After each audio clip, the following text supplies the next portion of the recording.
Silvia Trofin, sunt coprezentatoarea emisiunii Afaceri Creative în România și tema aleasă pentru astăzi este sponsorizare.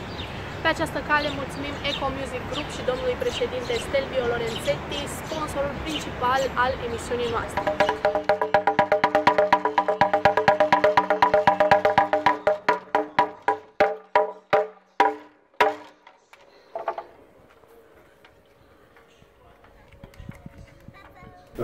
Vrem să revenim în casele dumneavoastră cu programul de cooperare româno-elvețian în partea de servicii integrate de export pentru IMM-urile din România, pentru cele peste 80 de companii care s-au alăturat acestui proiect și de asemenea vom veni cu informații utile pentru românii din diaspora, pentru cei care vor să se reîntoarcă acasă, să încerce o nouă afacere.